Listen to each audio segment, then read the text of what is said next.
If you're new to Alpine Bible Church, I want to say welcome. If you've been to Alpine Bible Church, you guys know this is my day because I am a Patriots fan through and through, and I already heard Brady showed up early enough to deflate the balls, so we've got this in the bag, okay? So I don't care how we win as long as we win. And then tomorrow I can eat, or next week I can eat crow if we lose. Don't worry, rub it in my face. I don't care. That's fine. But I look forward to just this evening. But before we get into that, I think more important than just watching grown men chase a ball around on a field for millions of dollars, I think it's important that we worship. And we're beginning a new series today in the book of Ruth. And this is a beautiful book to encourage us in our lives. It's a beautiful love story of redemption, a book of second chances and what God can do in our lives. And just leading into this, man, just to prep you a little bit, I'm going to be a little harder on us as guys and ladies. This will still be relevant for your life as well. I'm not trying to do this to the exclusion of you. I'm only going to start with us as fellas, as men, because that's where the context of this book goes. But I want you to know too, we're not going to just live in the problem. We're looking for a solution in Christ. So we're going to start a little heavy as this book starts out in redemption, in this love story, a book of second chances. We're going to look at a problem, and it relates to the guys in their leadership. And anytime you're talking about redemption and second chances, it's because there was a problem, So, and the good news is God is a God of grace, and God is a God who fights for us as followers of Him, and so we can look at the honesty of this mess and the problem that exists in seeking resolution in Christ together. And so we're going to look at the first 18 verses of Ruth, chapter 1. It's 8 books into the Old Testament if you're looking for it. Joshua, Judges, and then Ruth. That's how it goes after 6, 7, and then Ruth is the 8th book. So if you want to find that, chapter 1, verse 1 to verse 18 is where we're going to be today. And the story starts like this. I'm going to read it to us in chunks, and then I'm going to just discuss with us what is being presented here, because in the context, especially first 5 verses, they're using language to get us to recognize the significance of this problem, to then drive us toward redemption and a solution in the life of Ruth and Naomi. So the book starts like this. Chapter 1, verse 1. Now it came about in the days when the judges governed, that there was a famine in the land, and a certain man of Bethlehem in Judah went to sojourn in the land of Moab with his wife and 2 sons. The name of the man was Elimelech, and the name of his wife Naomi, and the name of his 2 sons were Mahlon and Chilion, part of the Klingons. I'm just kidding. And Ephrathites of Bethlehem, that's where they were, in Judah. Now they entered the land of Moab and remained there.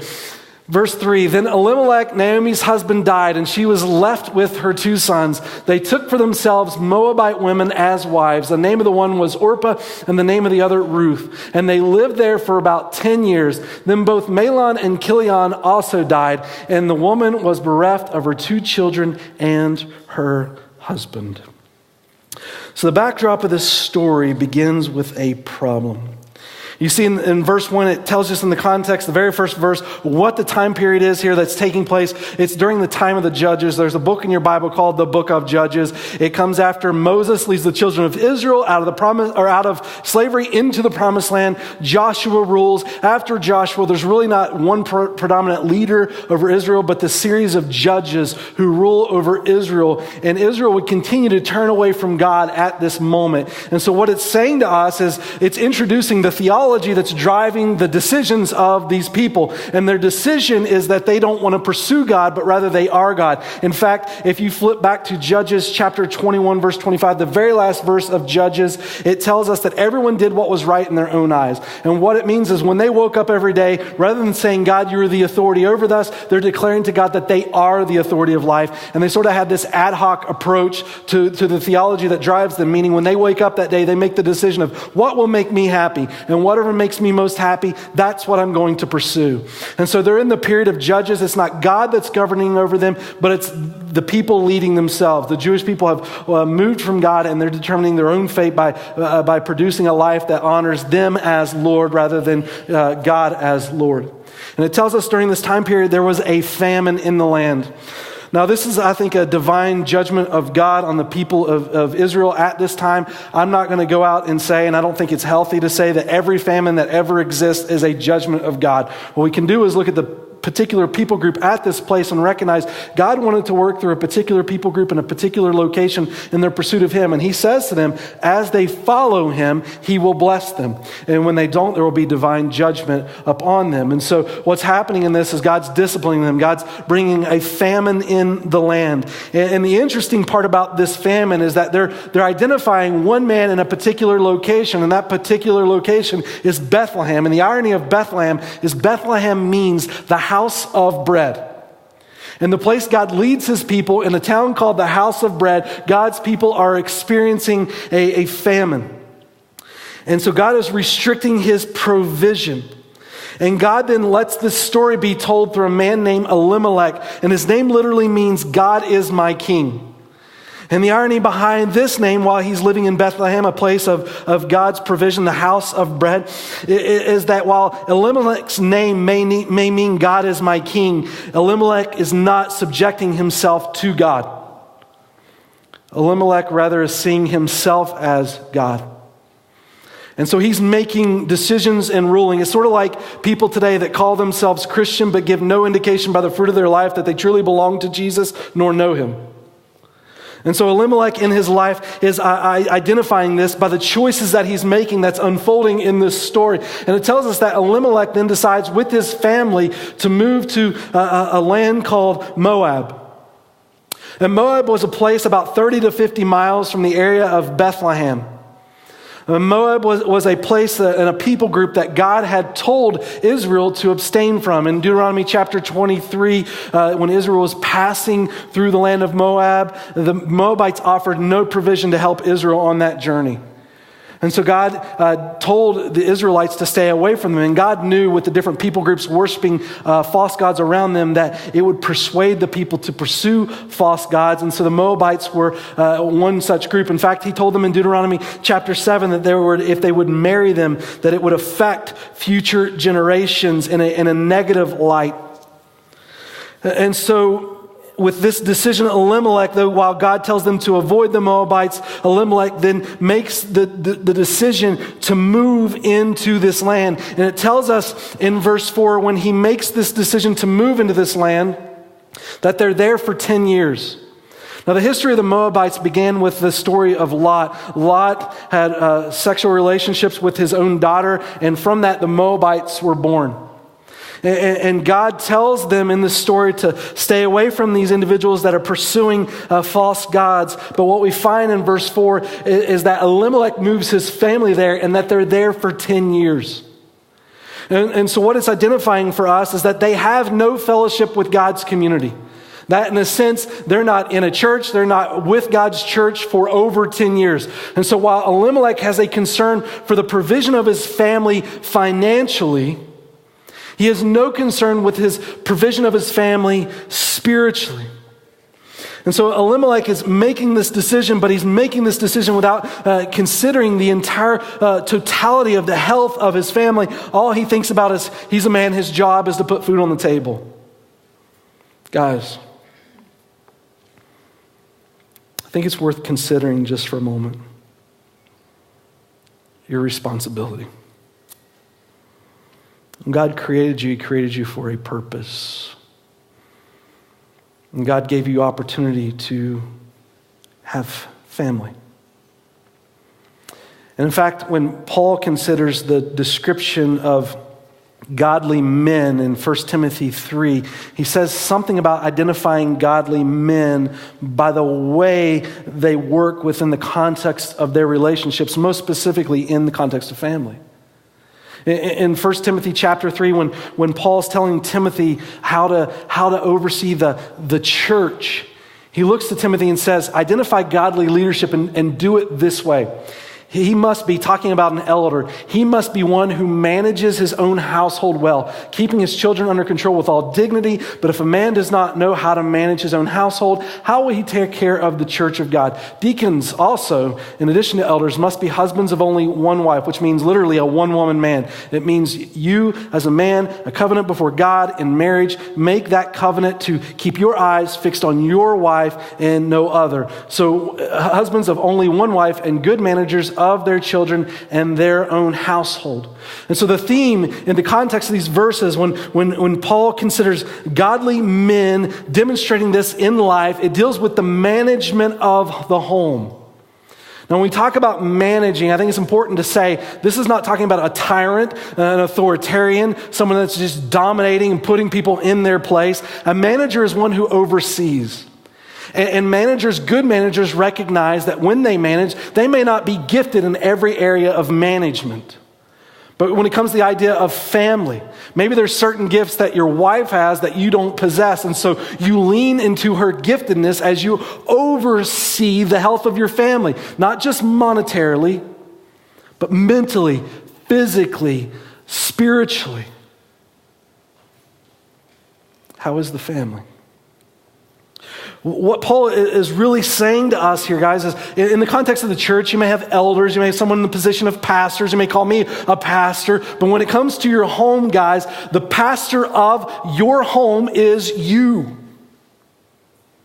You're the shepherd, the overseer, the manager. You're the one that God placed in a position to make a difference.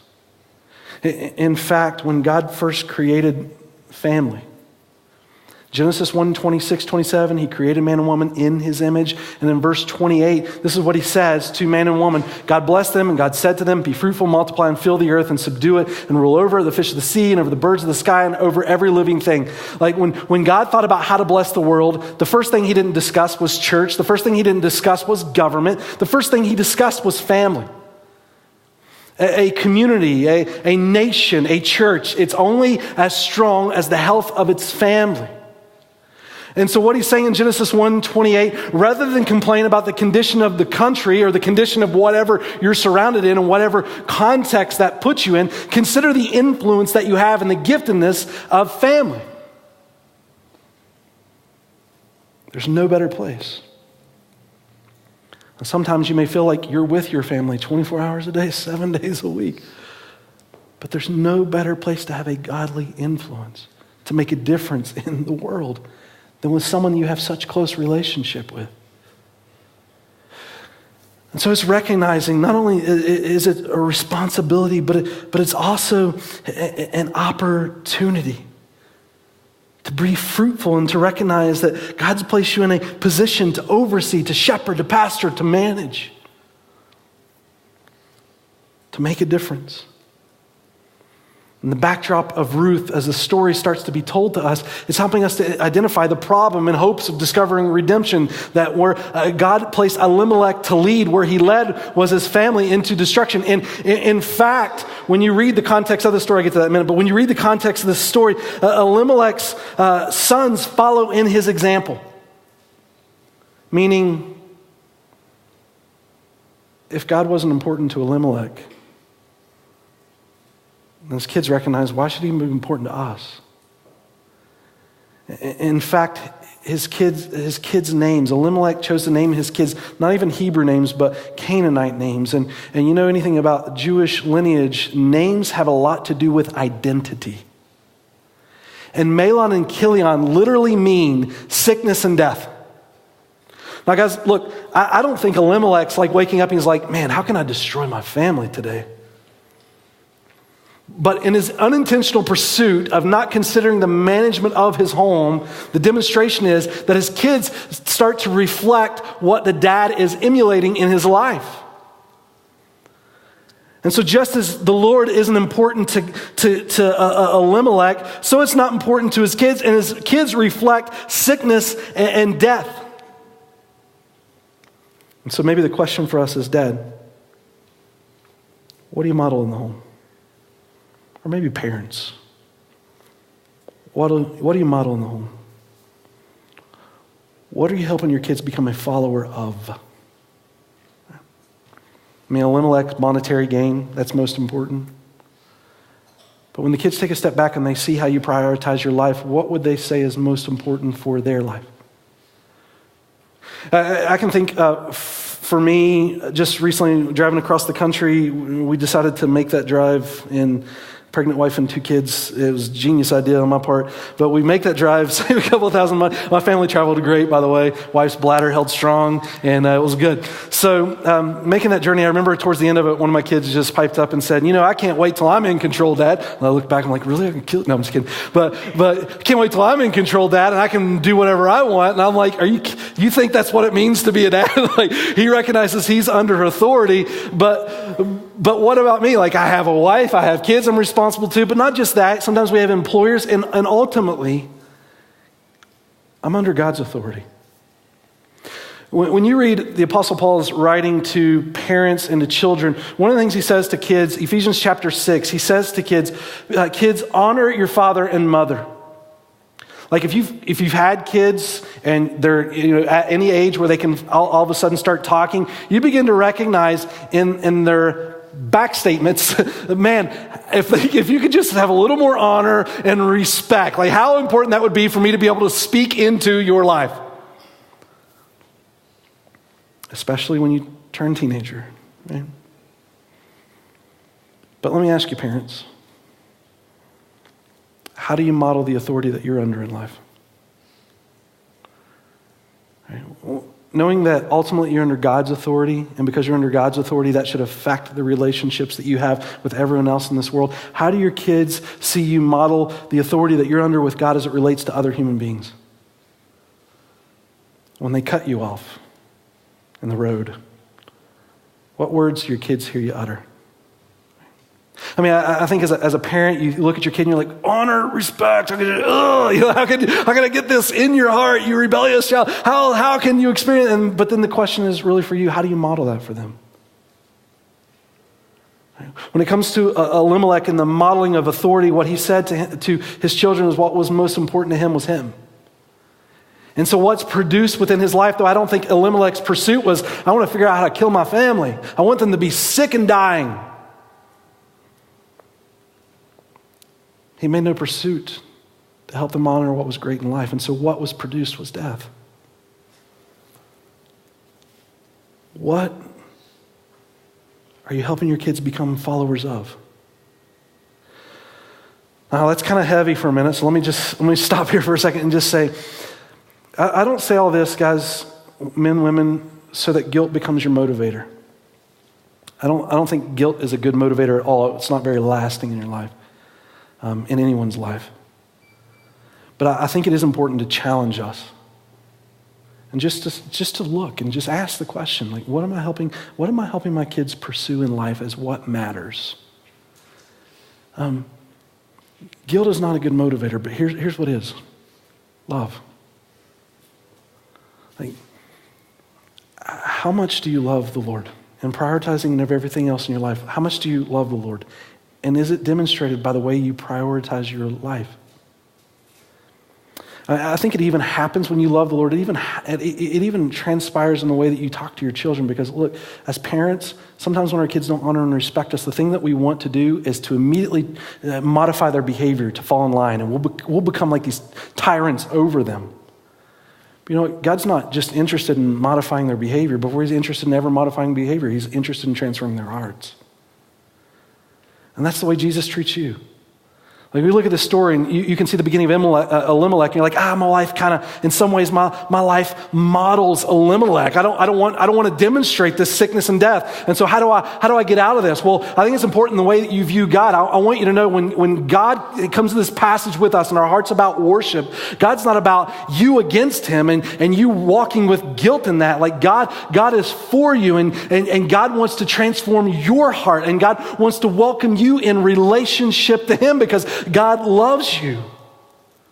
When Jesus made the statement in Matthew 28, all authority in heaven and earth is given to me, I think it's important to recognize that when Jesus talks about his authority, he's leveraging that authority in your favor,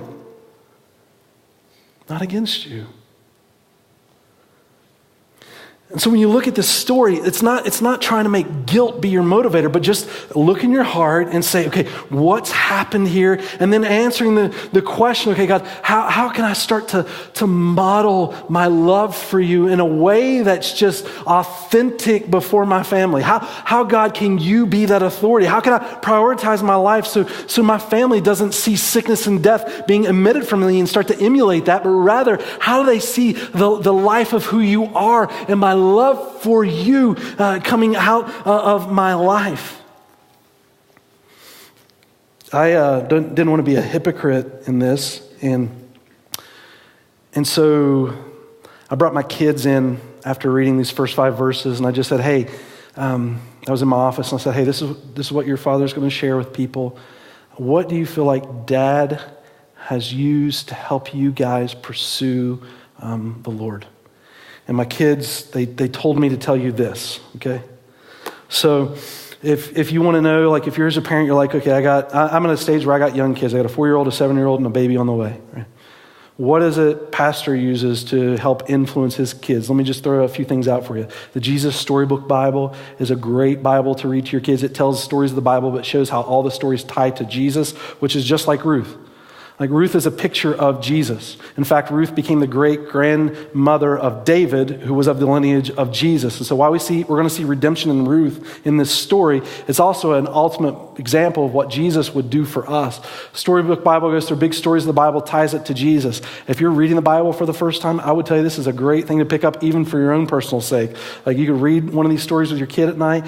Find out if your kids have a bedtime, and all of a sudden they discover if we can get mom or dad to read us a bedtime story, and that allows us to stay up 5 minutes later past our curfew, they're all excited to read the Bible together. So the Jesus Storybook Bible, we also read Radical Book, which does a lot of things. It talks about theology. It talks about how to study the Bible. It talks about church history. A lot of cool things in there. I think it fits kids from about maybe 4 years old to possibly 10 or 11 years old. The Radical Book, I think everyone can find something in it, but it seems to fit better in that age frame. But when my kids said, Dad, you got to tell them about the Radical Book, and you got to tell them about butt knots. So the picture of right beside there is Athanasius, of which my kids in my house call him butt nuts, because that's one of the stories you find out about church history. Athanasius butt nuts in there. So they laughed, and now you know that I told you about butt nuts. And the last is New City Catechism. This is actually an app that you can put on your phone.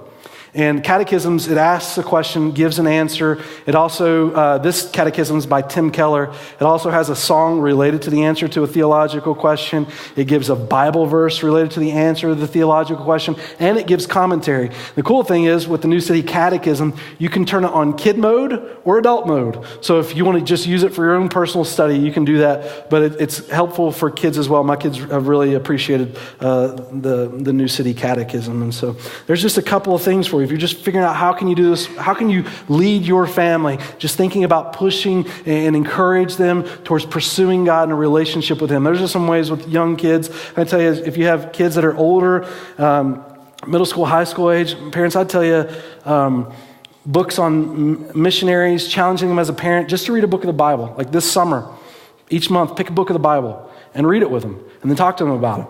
See what you discovered. Pick the book of Ruth. After you go through Ruth, you'll be an expert here in the next 4 weeks. And you have your dads, let your daughters read Ruth. Let her see that example of that redeeming love. And just talk about it together. As your kids, I think as they get older, kids should just start reading some of the great works. I think for me, C.S. Lewis did make a difference in my life, but A.W. Tozer or Jim Elliot, the story of a missionary to the Auca Indians in South America, like those... that makes an impact on the life of a child. As they get older, you can challenge them in those ways. But here's the point. Avoid sickness and death. Elimelech pursued it, I think, unintentionally. He knows he's making decisions contrary to what the Lord commands, but I don't think he's waking up figuring out how he can destroy his family. It's just the outflow of not pursuing God in his family. But at the same time, dads, let me encourage you this way. If you've got young daughters or moms, you got girls, don't let your kids marry sickness and death.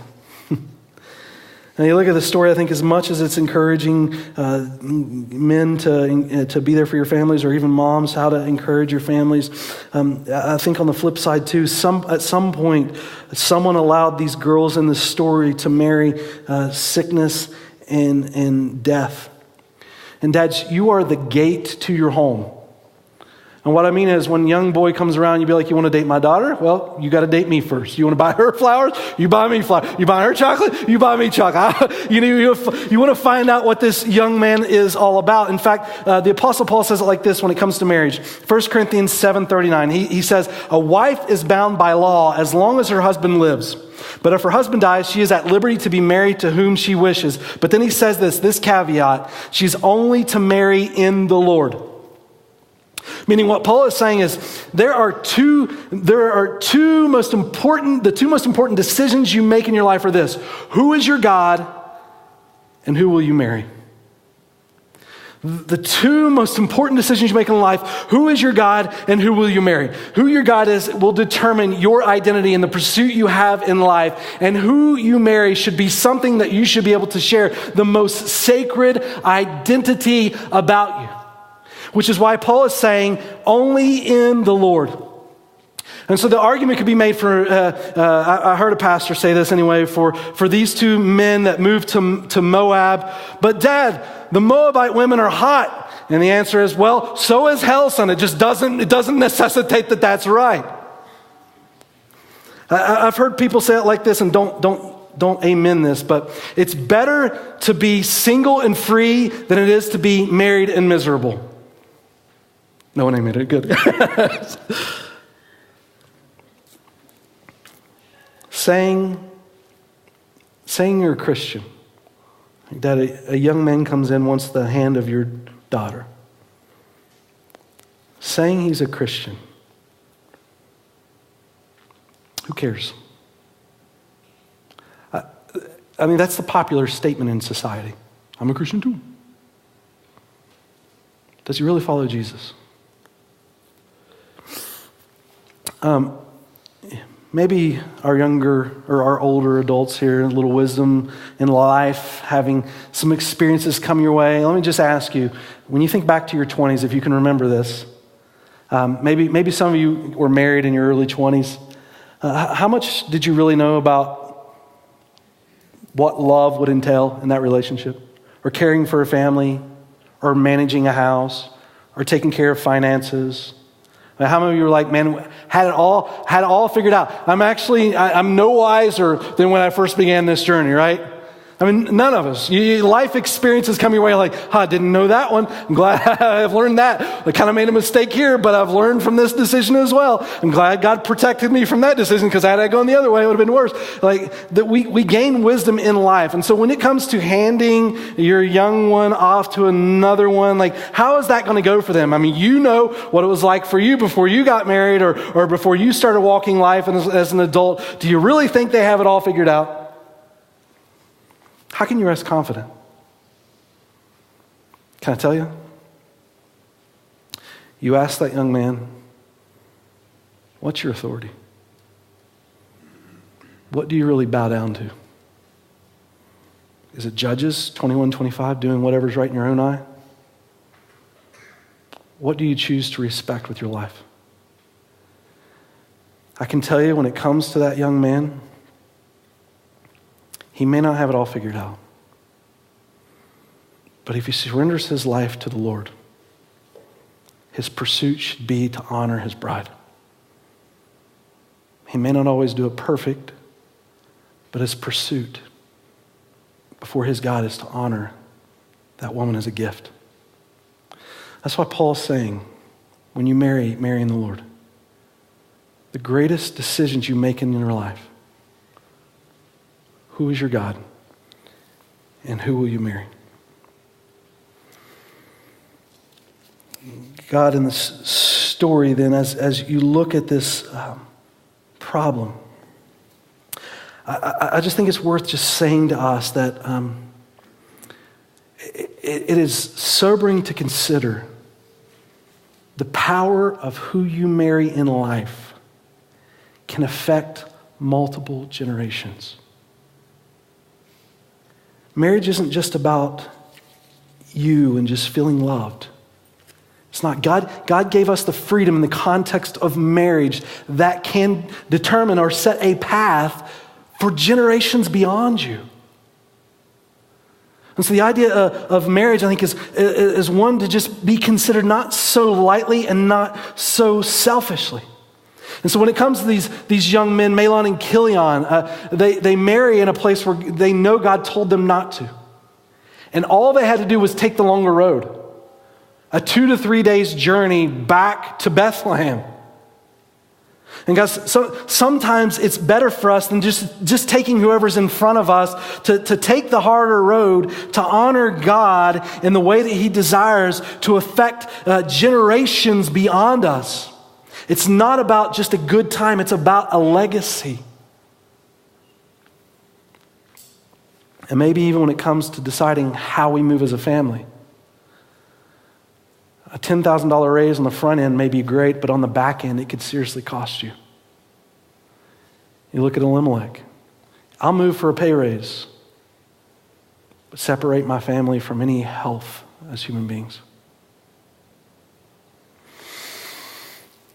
The effects of all this, verse 6, it tells us the effects. Then Naomi.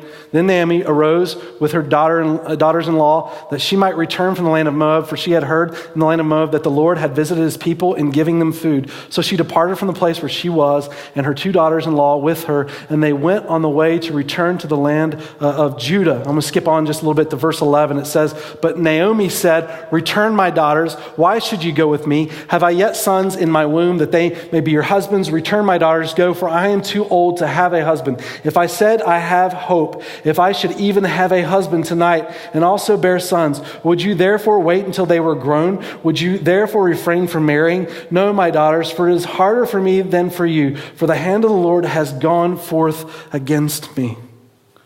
What's Naomi saying here? Essentially what she's saying is, stick a fork in me, I'm done. The effects of what's been built around me has not been healthy. And you got to think, in Naomi's culture, family and land are everything. It's an agricultural society dependent on the family to help provide as they work together in community. And in this case, Naomi has neither. The story goes for us that in Naomi's life, she's too old to get married, it tells us in this context, and she no longer has any children to help care for her in her older age. During Naomi's life, you didn't marry for sex. Your posterity ran the business and they cared for one another. And so when it comes to family, she's empty. And in order to get to Moab, they sell their land. Now, Israel has some laws in place where at least every 50 years, your land could be restored to you. But Naomi, in going back, she has no hope of having this land, at least for the foreseeable future. And even if she did have the land, she's too old to work the fields. And because she doesn't have the land, she can't even rent it out to someone else and at least receive a little bit of income. And so what it's saying about Naomi is she is economically and spiritually without hope. She had no family, no land, no name, and no significance. And going back to Bethlehem, she could even starve. Elimelech didn't intentionally seek, I don't think, to pursue this, but rather his pursuit was just focused on his desires.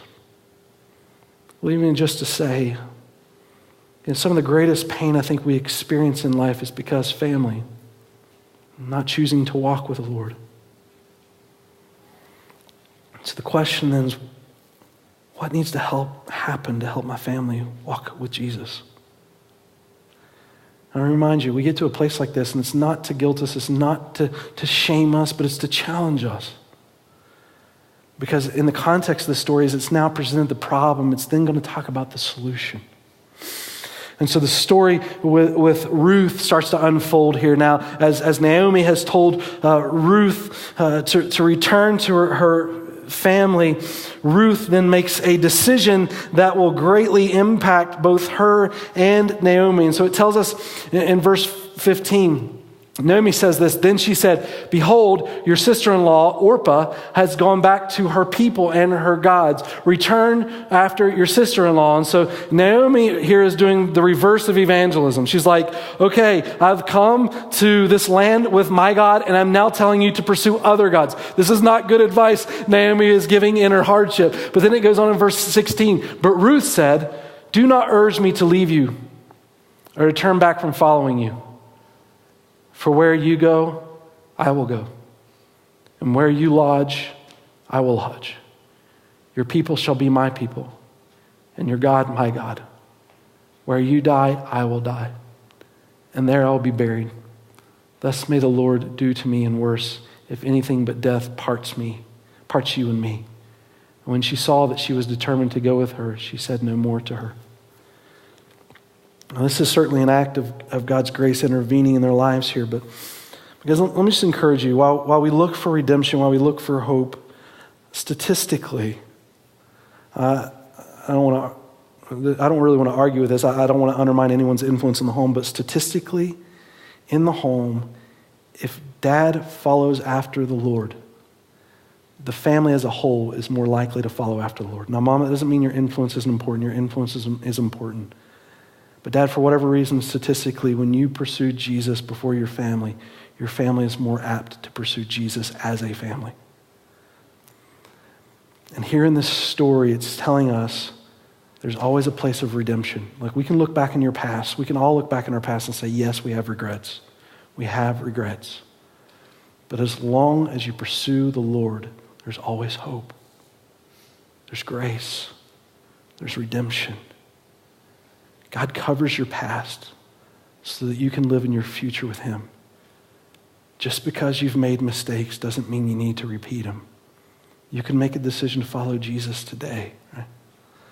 And so in this story, you see Ruth pursuing that past, though the life before her has brought death. And here's the incredible story. Ruth refuses to leave and instead chooses to become an immigrant. Now let me ask, why do people become immigrants? Usually when you talk about immigrating, it's not easy. People are going to a new land, often learning a new language, a new culture, and many times they lack monetary strength. But the reason people tend to immigrate is because there's a hope of a better life.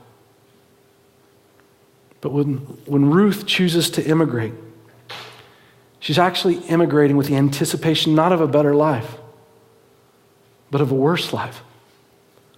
You think about who Ruth is, she's a Moabite. And you think about how Israel would receive this. At best, when a Moabite travels into a land where the people have been told to abstain from them, she's going to be treated poorly and treated beneath everyone. You're going to see later in the story, she could have been raped. She's definitely going to be hated and maybe even killed. She's leaving with a lady, Naomi, that has nothing and can contribute nothing to the needs of the family.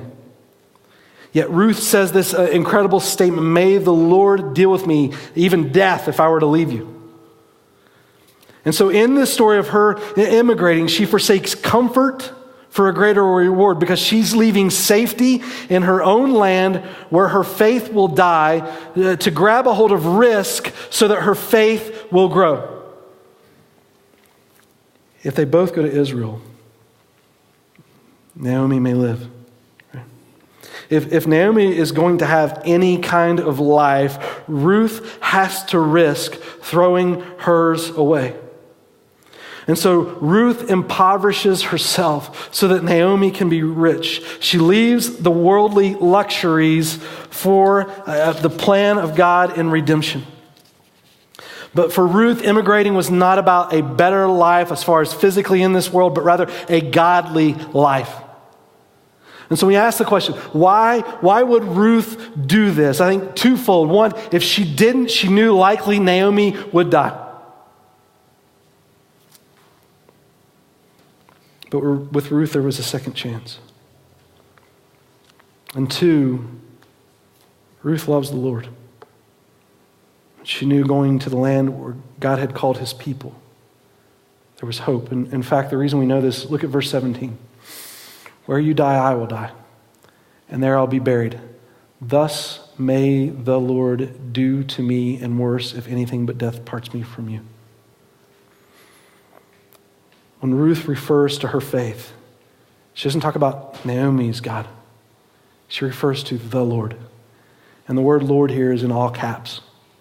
And the word that Ruth chooses to use is the most sacred name of God the Jewish people could utter. This wasn't something they said flippantly.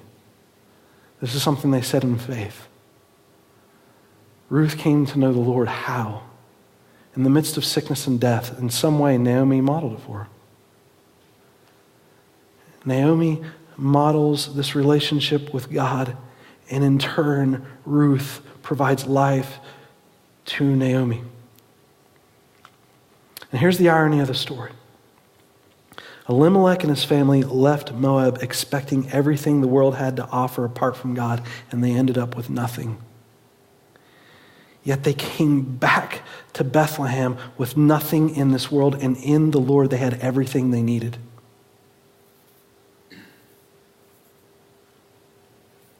Where are you leading your family? Not to guilt you, but to help us in a challenge to consider with sobering thought to make a cognitive decision in the pursuits of our life. Not this just wake up and do whatever it is I feel like is best for the moment, but to understand I'm under authority. And God is a God of grace. So let me just give you a few things that we learn out of this story and close. Number one, men, when it comes to leading, it's not just about putting food on the table, but to understand God calls you to be pastor in your home. Not to dominate, but to manage. To consider the scope of what your home is emotionally, mentally, physically, and especially spiritually. Dads, don't let your daughters marry sickness and death. Guard the gate. Point them to the Lord.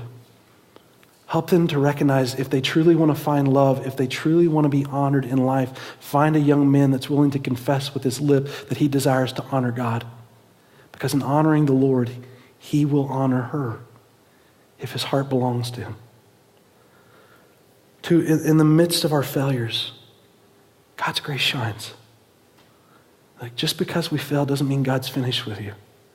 That's the point of the cross. It's all about redemption. Jesus doesn't fight against you. Jesus fights for you. God uses his authority in your favor in honoring family. And sometimes if it's new to us, it may feel unnatural. And I'm not telling you, go home and just lead 57 devotions every day for your family. Like, that will drive everybody crazy. What I'm saying is just be a light to continue to point your family to the Lord. Gather around dinner and pray. Like, even say it to your kids. Like, kids, this is weird. Never done this. I'm going to pray. Just want to turn over a new leaf and directing you guys. And maybe your kids are out of the home.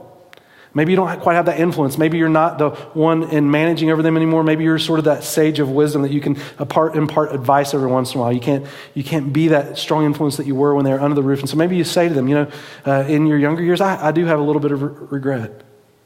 But this is where I'm at now. God's done this in my life. And that's important to me. Because of that, I love you more, and I want to just be a godly encouragement to your life where I can. Two, or three, I want to say this. We learn the spiritual power of relationships. Like, just because your home may not be perfect, and maybe in some ways you see some Elimelechs being modeled, Naomi still had an influence on Ruth. And Ruth had an influence on Naomi.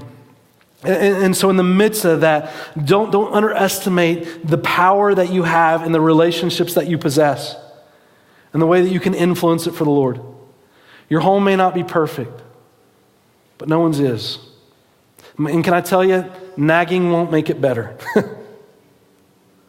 Prayer can, but nagging won't. Just be a consistent light. Number 4, be willing to be an immigrant for Jesus. Now, I'm not saying you literally have to immigrate somewhere. Maybe someone should go somewhere for Jesus in a different place. But I think in your heart, in all of our hearts, it's important to recognize God wants us to realize this world is not our home. Does your life demonstrate it? Does it model where your heart truly belongs with Him in relationship?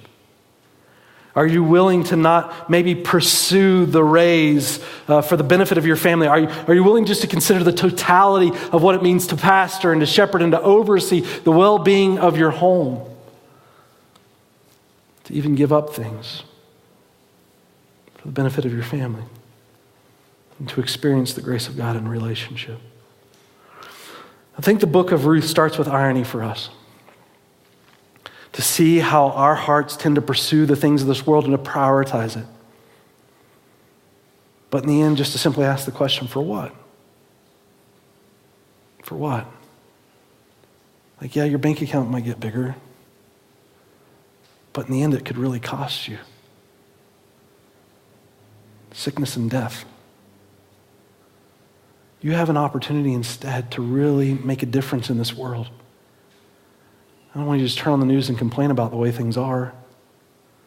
God called you to be a light, to storm down the gates of hell, to make a difference by the way you influence. Where does that start? Not on your blogs, but in your relationships. Who can you influence the most? The relationships that are closest to you. Just because you have past regrets doesn't have to stop you from living for Jesus today. You just got to determine in your heart that's what you're going to do. It doesn't have to be drastic, but just let those around you know Christ is Lord. And you want to help them to become all that God has called them to be.